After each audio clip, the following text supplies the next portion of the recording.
What's up? What's up? What's going on, everybody? We are back. Metallica's live at Blockchain Beach, here in the heart of Las Vegas, Nevada, at the Venetian Expo. You can catch us at booth 1737, where you have the sunny beach side with the Doji dog and a swing set that you can actually swing on.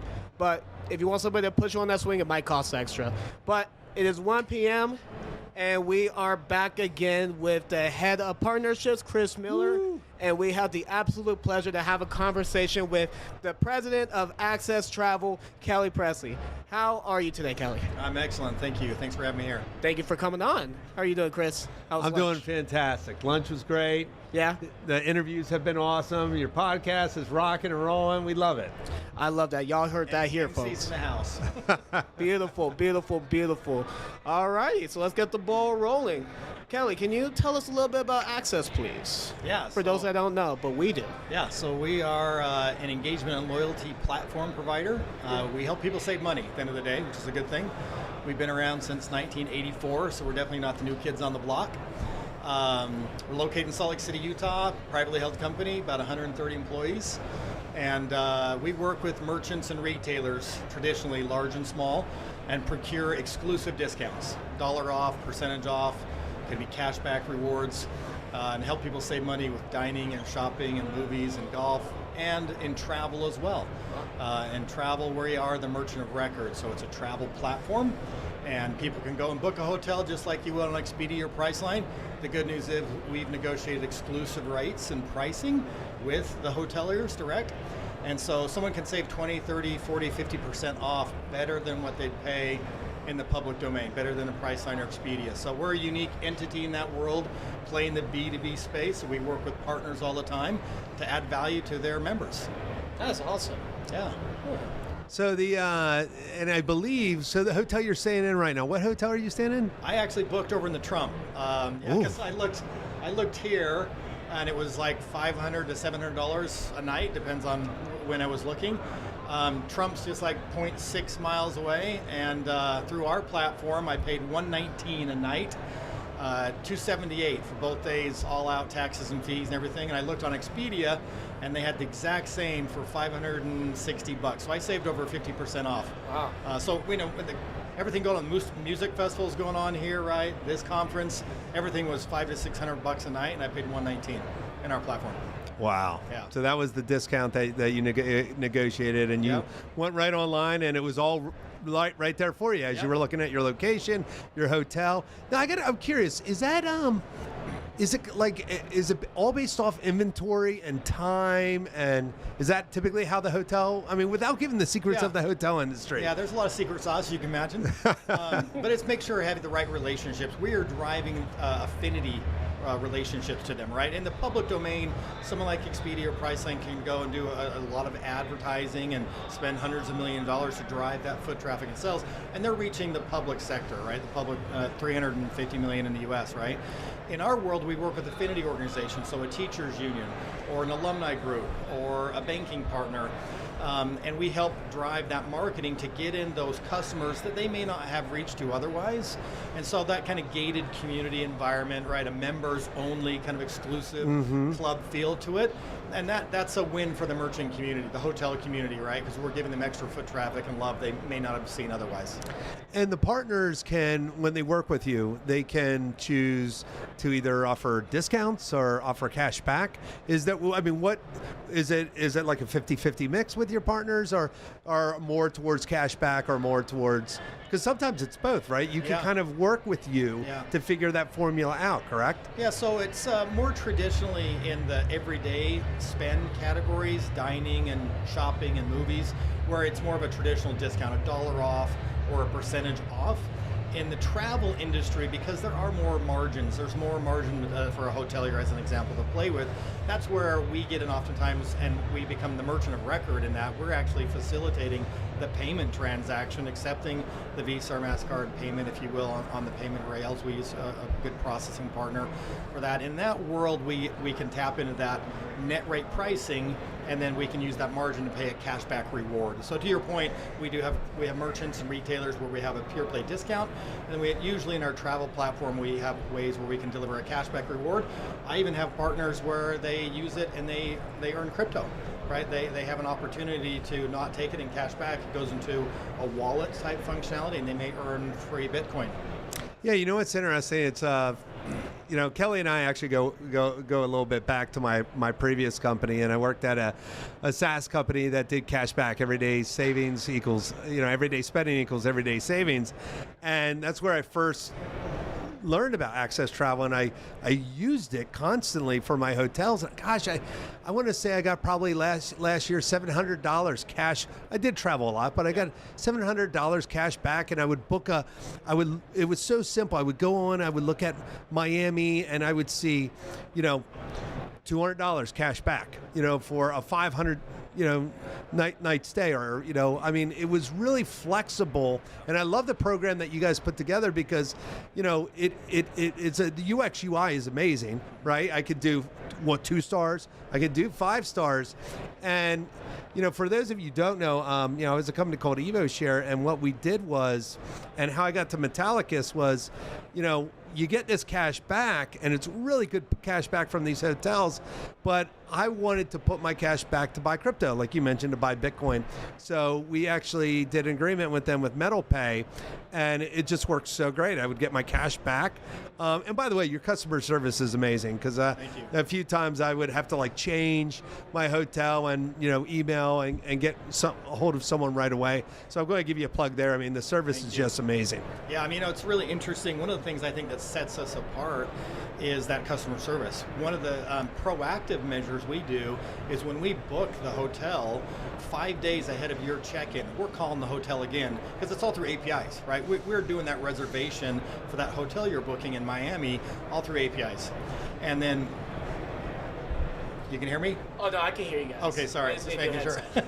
So we do that API call, right? It's all behind the scenes, but 5 days ahead we call and make sure, hey, we've got Chris Miller coming in, he's staying at this, we've got this king size bed, and we do that on our own dime because we want the customer experience when you check in the hotel to be perfect.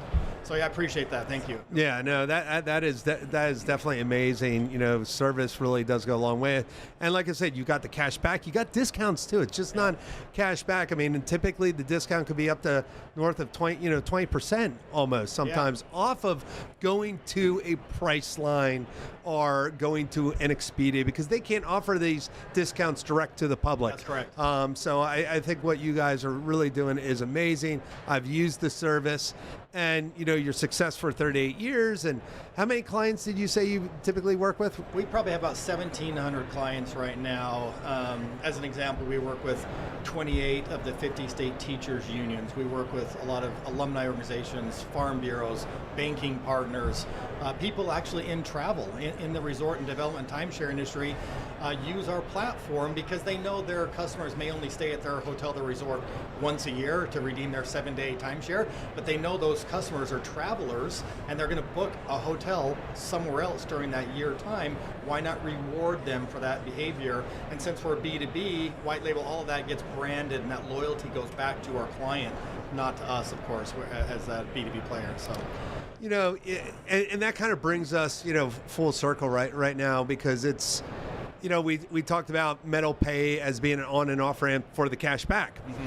But what are you seeing out there? Because there are some, I don't know if we would call them competitors, or they're really getting into travel, international. They're popping up in other countries, and they're talking about crypto. They're talking about blockchain. They're saying reward. Because I would imagine you always try and reward loyalty, right? And how do you do that? And some are doing it in the form of NFTs or some sort of token that has a value to it.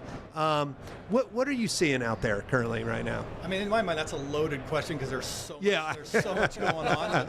I'll try to compartmentalize it a little bit. But if we go back as an example, say 40 years ago, American Airlines, right, a large airline partner, launched the first rewards program, and they created an alternate currency, right, in miles.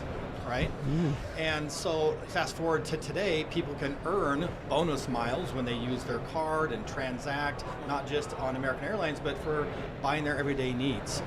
And then that also went on the backside where you can now burn those miles, right? You can burn those points or those miles. So in my mind, that is an alternate currency. It's a digital currency, right? Just like crypto, I think people are going to figure out ways to capitalize on their spend, right? Capitalize on their investments, whether it's a point or a mile or it's crypto. I think people are looking for just more choice. And so what we're seeing now is both on the front end side to earn bonus points or bonus crypto or what on the front end, and also on the back end where they can burn points or miles for an NFT or burn that for a crypto in their wallet. And so one of our partners, as an example, is an online shopping cashback partner in Canada, and they've integrated with us where you can go and shop in their network and earn in their wallet. You earn cash back that they automatically exchange right out into Bitcoin. And they brought us in for our travel platform, so now you can shop with your earn free crypto with your online shopping, and you can earn free crypto with your travel platform, which is us integrated in. So I think what you're going to start to see more and more of is ways where you can leverage relationships like we bring to the table to not only bolster the earn side where you can be earning potentially crypto or NFT, but also on the burn side as well. One thing that's really people don't, I think, realize is in the traditional rewards model in the loyalty industry, points and miles have been around again for 40 years. There's about 48 trillion points out in the marketplace that you and I, if you open up your wallet and you look at your 6 credit cards in there, right? That's a lot of currency. Usually about a penny a point or 2 pennies a point. It's like $500 billion in money that's just sitting out there, right?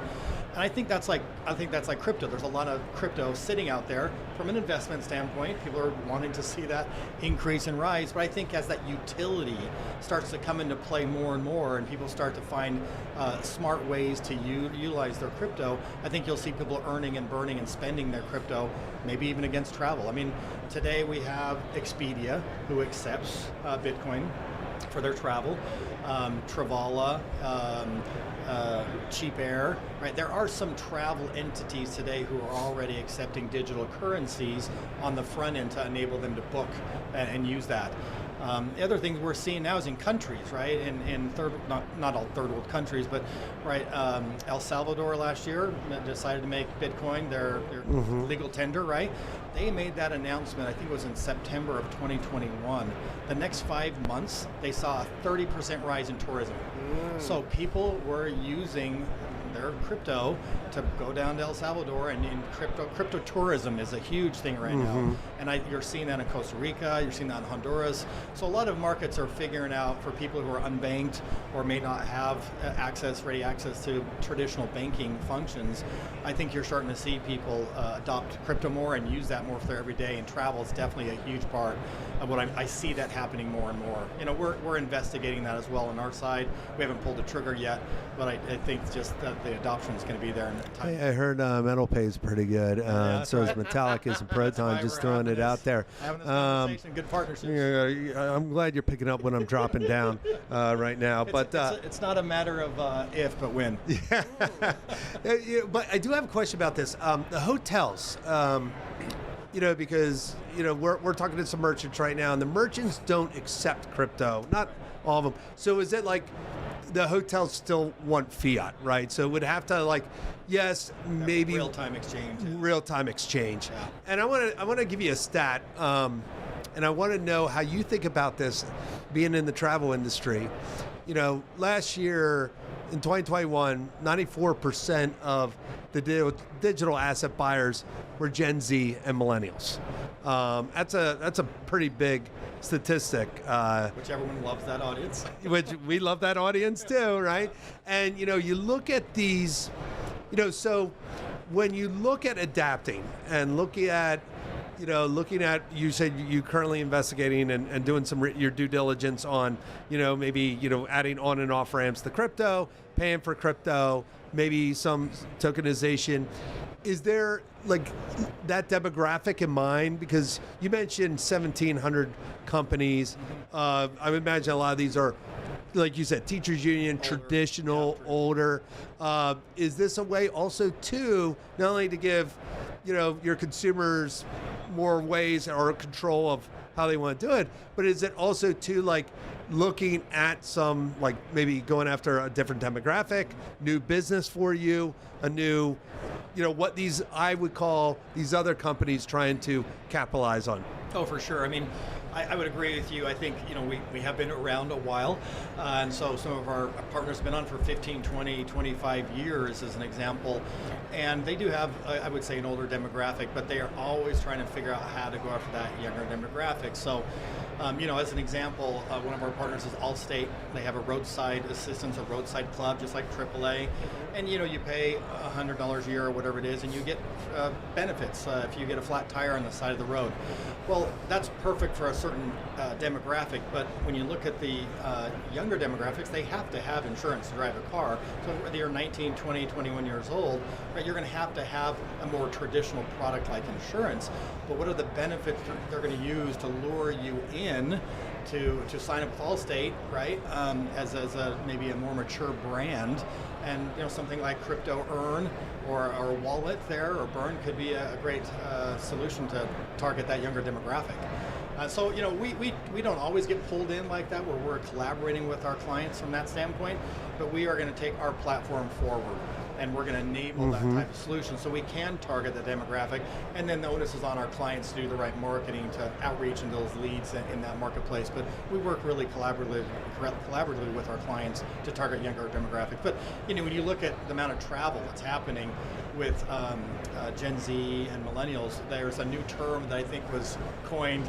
I'd love to claim it, but it wasn't mine. But they took leisure and business travel and put it together and called it bleisure. And because the younger demographic, that younger demographic, they're going to go do a business trip on a Thursday and Friday. And whereas you and I might go home to be with the wife and kids or whatever, they extend their trip and they stay over the weekend so they can enjoy that city they're in.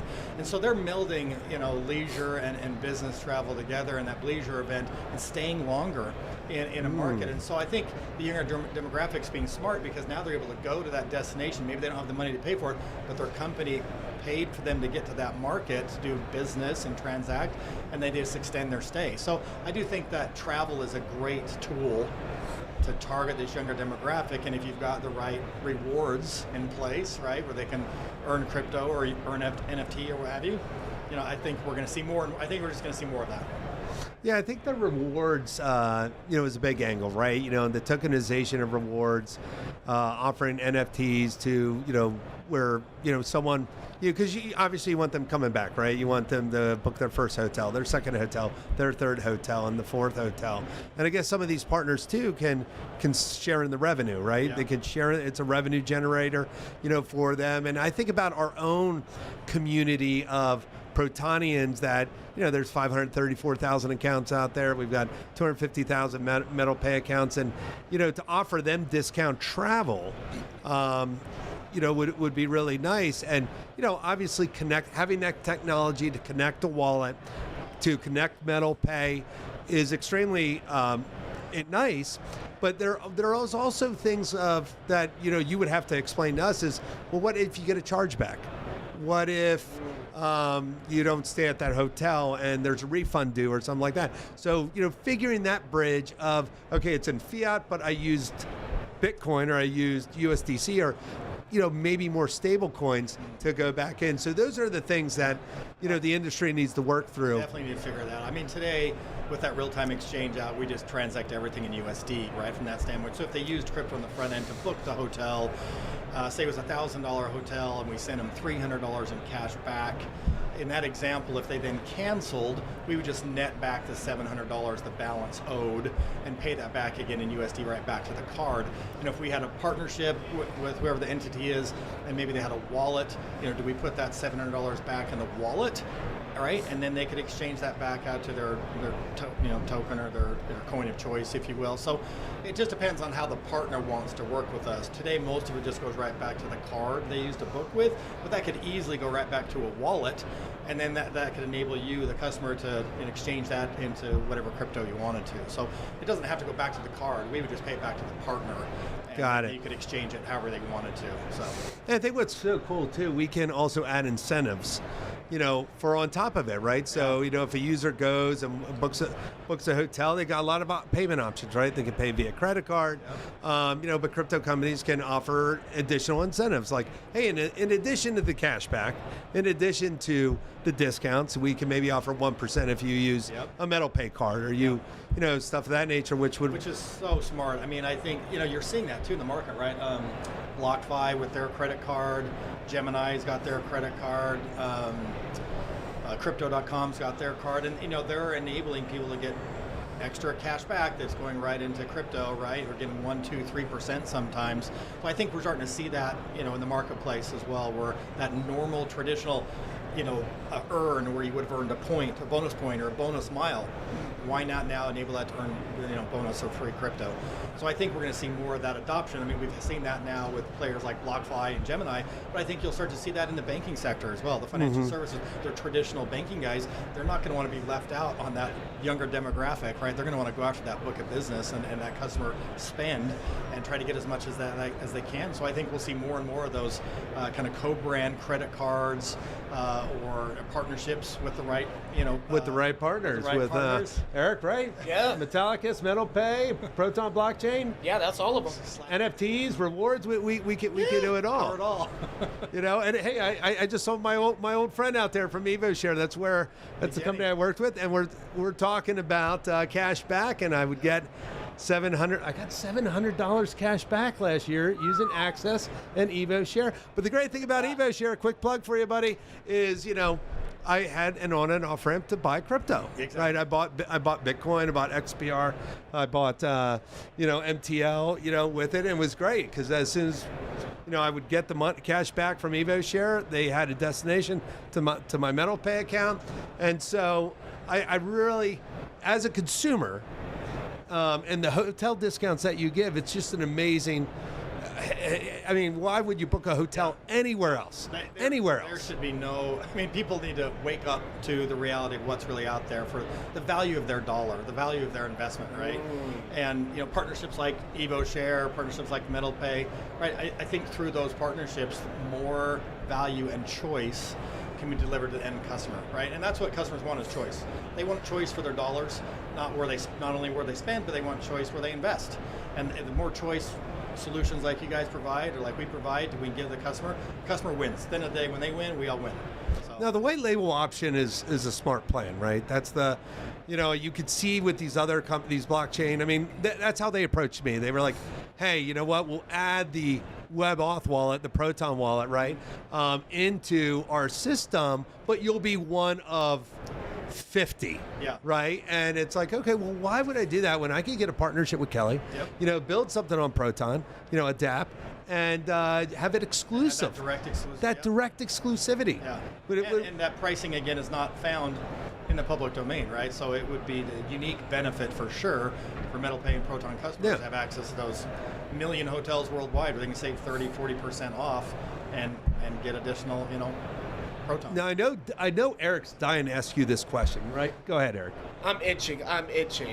But let's have you position. Oh, let me position it. But hold on, Eric. The question, and once again, if it's too many secrets, okay, you could just say no comment.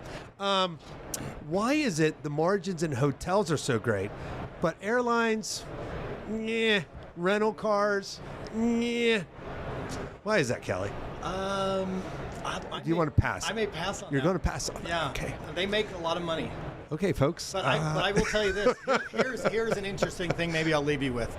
When you look at the revenue that an airline is making and you look at the revenue the airline makes on their rewards program with their digital currency, which do you think makes more money?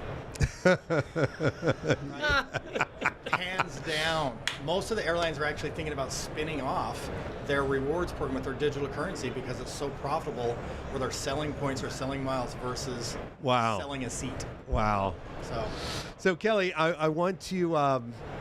So if there's a company listening to this right now, how do they get in touch with you? Or what website they go to? Go to accessdevelopment.com.